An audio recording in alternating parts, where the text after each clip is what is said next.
You'll be 71. Okay. Okay, let's continue. Right. The Waltons goes on the air in 1972.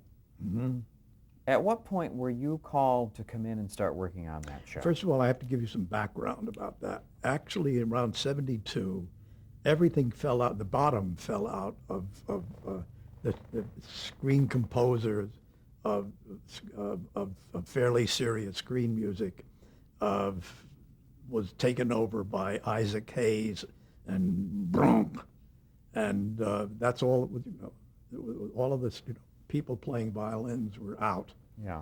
So Jerry hadn't had a picture for a while, and he had just changed wives and all that sort of thing. We're speaking about Jerry Goldsmith now. Yes, Jerry Goldsmith. So he took this, he did a pilot on the series called The Waltons. A marvelous pilot, incidentally, a great theme. Because Jerry, more than any composer I've ever known in this town, has a tremendous ear for a different sound, something new, something different, something that gives it an instant identification. So he did the pilot. He did the first few episodes with Arthur Morton orchestrating.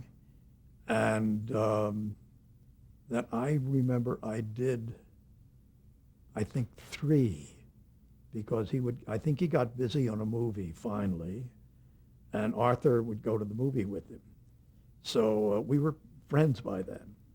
So I did 3, one of which were all of the titles. We have to title everything we write. It has to have a title. And all of the titles were Hungarian puns. Like or Middle European puns like Czechoslovakian chicken thief. And you're referring now to the titles of the individual musical cues. yes, every one of them has score. to have a title. Okay. Okay. It's a real 3-part one, and then there's a title. Right. So and Hugo Friedhofer used to spend hours, working out some kind of a marvelous thing. Anyway, so I did 3 the first year. I was doing other things at the same time. And the second year, Jerry got very busy, and Arthur Morton was doing the series. And he got very tired toward the end. He was then, I guess, in his around 70. Arthur. Yes. Yeah. And so he asked me if I'd do the last one of the season, which I did, and that was it. So I was already kind of known in Lorimar and everything with Carol Newman. Carol Newman being Lionel Newman's daughter. My daughter, who worked was at Lorimar. Yes, who was running the office there, and great girl, and I'd become friends with Bobby Jacks, who was the producer, and that sort of thing. So they came up with a summer replacement called Apple's Way, which I started doing, and I did some of those. And then when the fall came around, they asked me to do the Waltons. Did you, speaking of Apple's Way, did you write the theme for Apple's Way? I don't think so. Maybe I did. I can't remember. That was also a show created by Earl Hamner Jr. Yes. Okay. Mm-hmm. So did you begin the Waltons with the beginning of the second season or the third season? Third season. Third season, you had Yes. taken the show over. Yes, I took the show over completely. Okay, but you had done some episodes in the first and second Yeah. season. I think 3 the first year and 1 the second year. Okay. What style again of music were you writing? Well, first of all, I'm one of those idiotic people who's just terrible snob. So I was going to write Vaughan Williams kind of English country music in the Appalachians, because the Appalachians were the history in the United States of early English folk songs. So where Jerry was writing real down home, I had to do that too, obviously, but I was trying to find modal of little tunes, that I could put into the Waltons and all that kind of stuff. How long did that last? I don't know. Every once in a while I would just try to do that. did the whole thing with 17 people. Did you use any unusual ethnic instruments? Jerry did, but I didn't. You couldn't do that really on the, you know. I had an accordion, obviously, which is a big help when you have 17 people. Carl Fortina was, you know, the accordionist.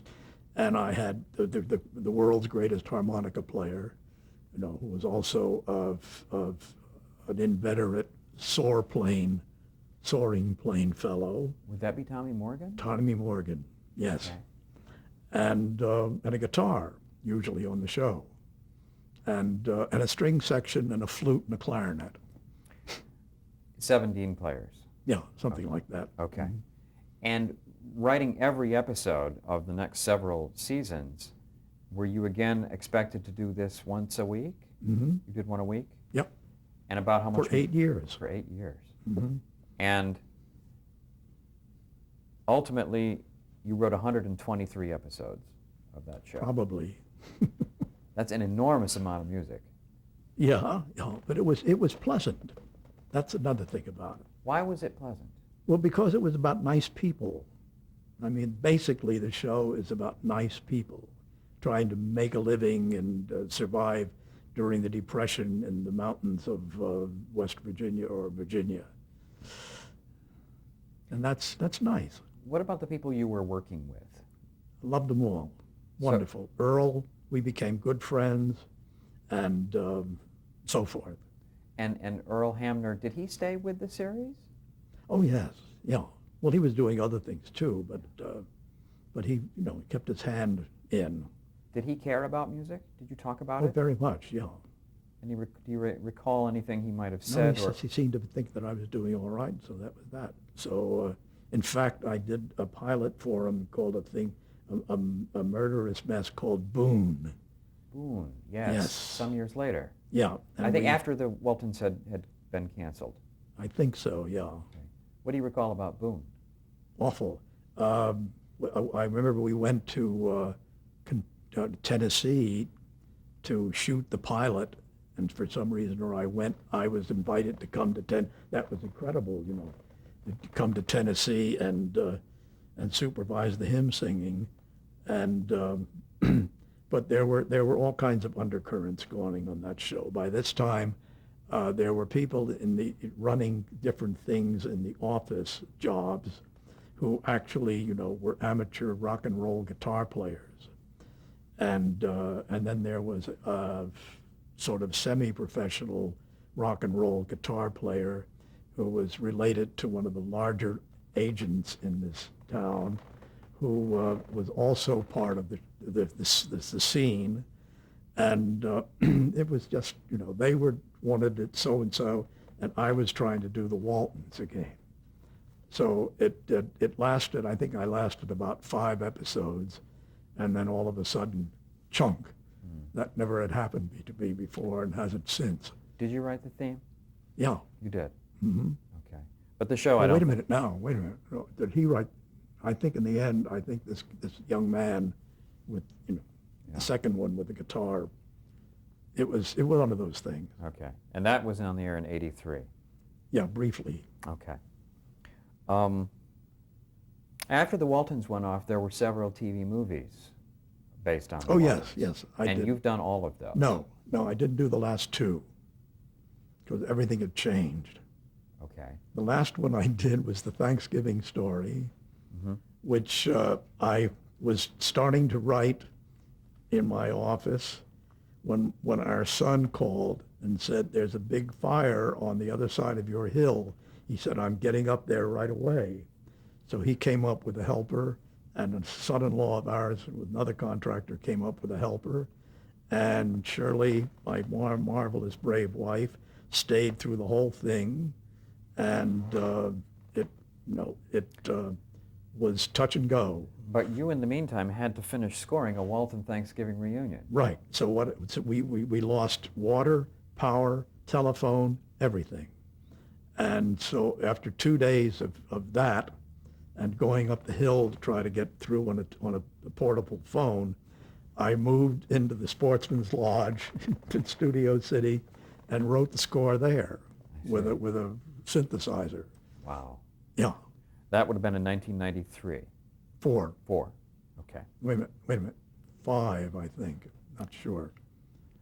But you had done the earlier TV movies before that. Yes. Okay.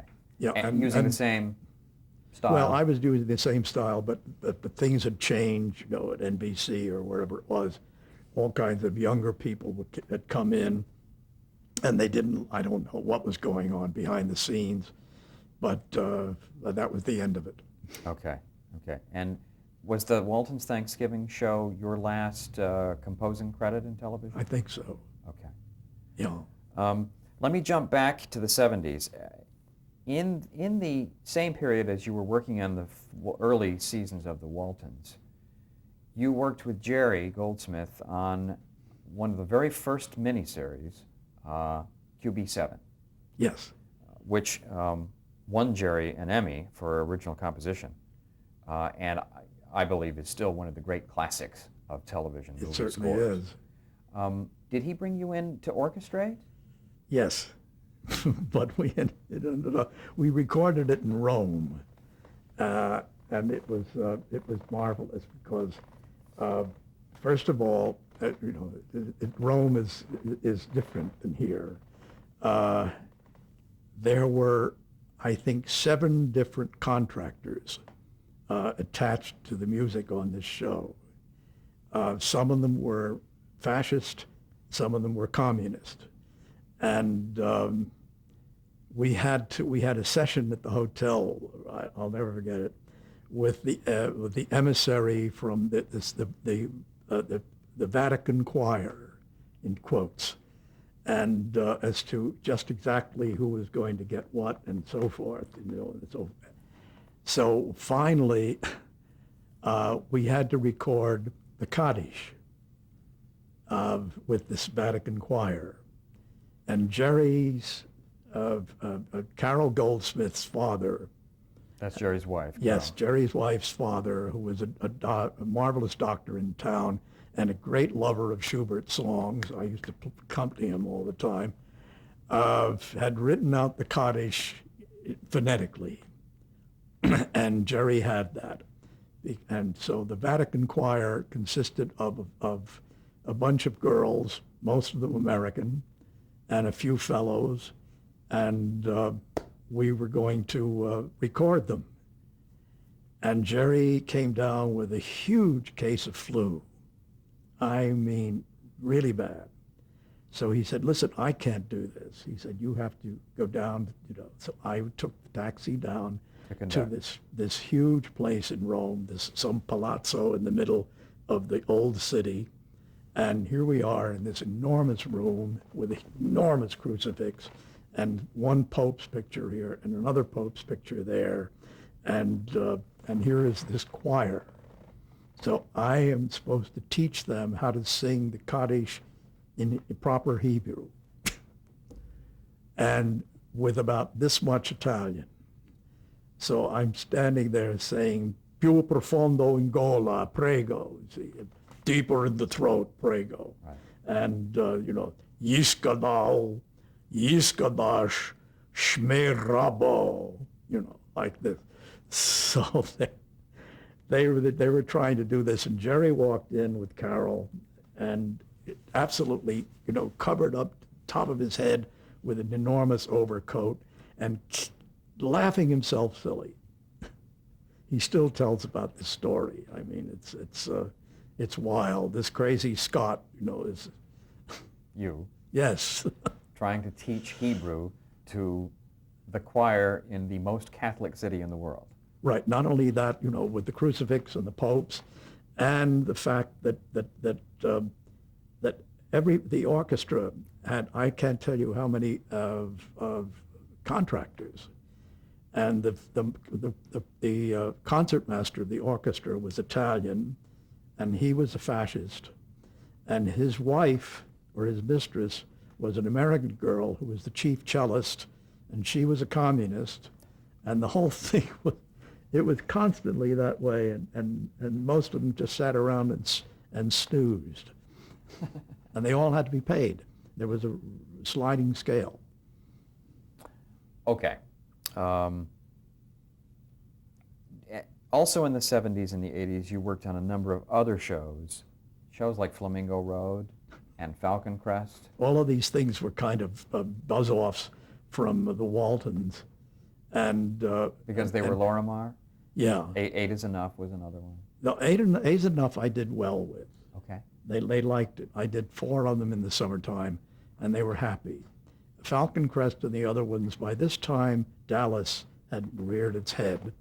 And the whole business of writing music for that kind of evening, spread out, daytime soap opera was the new thing to do, something I didn't understand at all.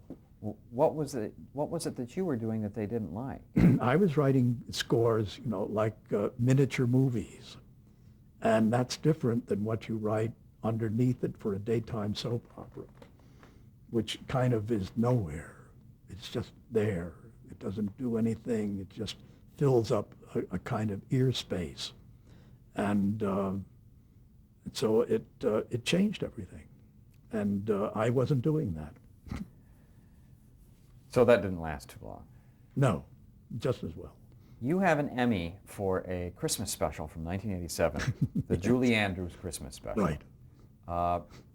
It's still one of the great classic Christmas shows. Oh, I know it is. It was wonderful. And tell me what you did on that show.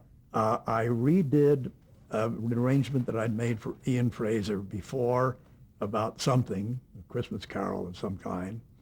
And it just happened that at that point, they were giving Emmys not only to the music director of a musical on television, but also the arrangers that had worked with him. So the 4 or 5 of us get up on the stage, and we all got our Emmys, and that was it. Before that, I had never really put my name in, which is what you had to do. You had to apply, as it were, to have your show be considered for an Emmy and your score, and I'd never done that. And so the one Emmy that I do have is because of that little fluke. So still, it's a wonderful show. I'm very happy about it. I'm very grateful. Nowadays, you are orchestrating for Jerry Goldsmith Yeah. on his features. Mm-hmm. As many as 3 or 4 a year, I assume. Yeah. Mm-hmm. Maybe 2 or 3 now at the most. Is that a relationship that developed out of your... Oh, yeah, Jerry and I, well, actually, when Arthur Morton was gradually getting older and tireder. Arthur is it's about 9 years older than I am, and I'm 80, so and Arthur, about 4 years ago, had a serious stroke on a Paris street while he was visiting his son. And he has been hanging on ever since. Yeah, and Arthur had been Jerry's orchestrator for years. Yes, for years. And whenever Arthur got tired, I would pick up, the pieces. And that's how it all kind of gradually came about. Are you orchestrating for anyone else these days? No. I used to orchestrate a lot for John Williams, but then, he has his own orchestrator now, and Jerry. The only reason that I orchestrate perfectly and still work perfectly easy about it is that if I do at least one picture every 6 months in this country, I keep my health insurance in force. Of course. That's it. Of course. Are you doing any composing these days? No. Not really, but I did this huge thing for the Dallas. I'm still waiting to get some kind of a tape from them. I guess it went pretty well. And you've written a number of arrangements for the Boston Pops over the years. Oh too. yes, way back there for John for a lot of stuff. Yeah. Mm-hmm. Okay. And we did a big tribute to Stanley Donen about 3 years ago, in which we picked up several big things that he had done. The roller skating number that I had done for Fair Weather, and the big barn dance number and a big sexy thing from Deep in My Heart, and and Kelly Dancing with the Mouse. Yeah. And John, I have to give John a plug here. He conducted this thing live to the screen, which takes a huge amount of talent. Okay, to wrap up a little bit here, looking back on your long career, particularly in television, what would you say are the highlights? Well, Star Trek has to be, because Star Trek is the main thing. Have you ever been to a Star Trek convention? Yes, once. What was your experience like? When let's see, our grandson, who's now 18, when he was 5, we went, I think, to the 20th anniversary celebration down in Disneyland. Yeah, at the Disney Hotel. And we, for the purpose of taking him down there, actually. And good old, dear old Neil Norman was there, plugging his marvelous records. He's a terrific guy. And we were, everybody was amazed with all these people running around painted green. And it was very interesting. And were that you... was it. But I'm sure that fans must have come up to you and yeah, yeah. I got introduced and stuff. And Majel was there. Majel Barrett. Yeah. Yeah. How would you like to be remembered? As a man who wrote a Paso Doble for Fred Astaire. That's great. Okay.